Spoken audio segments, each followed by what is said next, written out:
On his last night with his disciples, Jesus does something strange.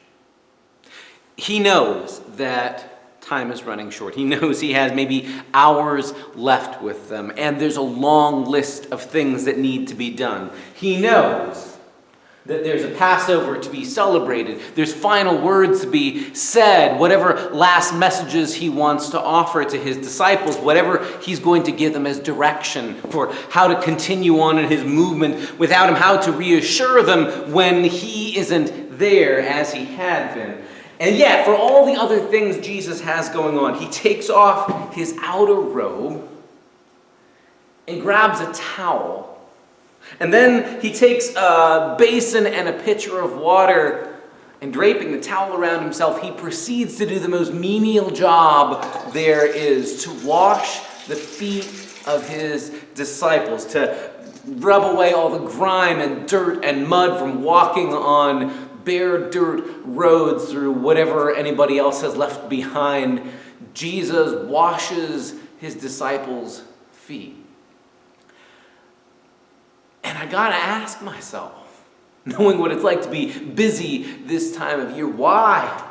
Why does Jesus take the time to take off his outer robe, to put on servant's garments, and to do this menial symbolic gesture to wash the dirt and grime off their feet?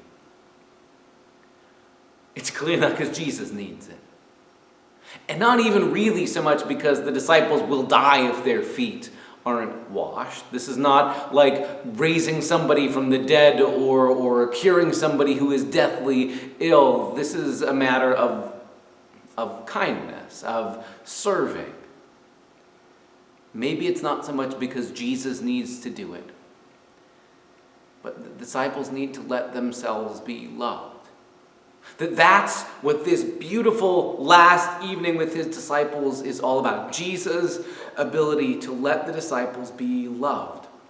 And to let that love sink in so that it's not just empty talk that goes in one ear and out the other, or gets lost amid all the other messages that will be coming at them in the remaining hours Jesus has with them, or the chaos of the trial and the crucifixion. But that they will experience what it is to let themselves be loved. That same night, according to other gospel writers, Jesus takes the elements that were left over at the table from the Passover meal, the bread that's sitting there at the table, the cup that remains unconsumed, and he says to his disciples, "These things are my gifts for you. This is for you too. Receive these as well. This is my love for you. This is my life for you, my body, my blood. Receive these. These are given for you," because they need to let themselves be loved that way. And to understand that everything else that unfolds, the whole rest of that day, that night, and the day on Friday to come, these things are not random accidents, but Jesus' willing choice to go up against the powers of the day with suffering love, to let his disciples be loved. In a culture and a time like ours that so easily reduces us to what we have accomplished, who we look like, whether we measure up compared to somebody else, whether we fit somebody else's expectations, maybe what we most deeply need to is simply to let ourselves be loved by Jesus, to take it in, to experience the feel of the water splashing on our feet or on our hands, and to hear the sound of it being poured out. Maybe what we need is the experience of the cup and the bread and tasting, this is real, this isn't my imagination, this isn't wishful thinking, these are for me, for you.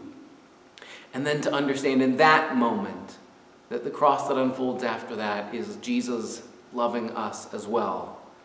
Maybe what we need most in this moment is to let ourselves be loved. And from there, we become able to extend love to people around us who are aching to hear that they are beloved too. For whatever things you are carrying today, the regular weariness of life, the ways you are tired out and exhausted from 2 years plus of a pandemic, The ways our lives have all been turned upside down. The grief you are carrying, the sadness and the sorrow, just the plain old tiredness in your bones you are carrying. The places you are estranged or cut off from other people. The relationships that are aching and hurting. Whatever things you bring tonight, we invite you to gather with us for worship. To let yourself be loved.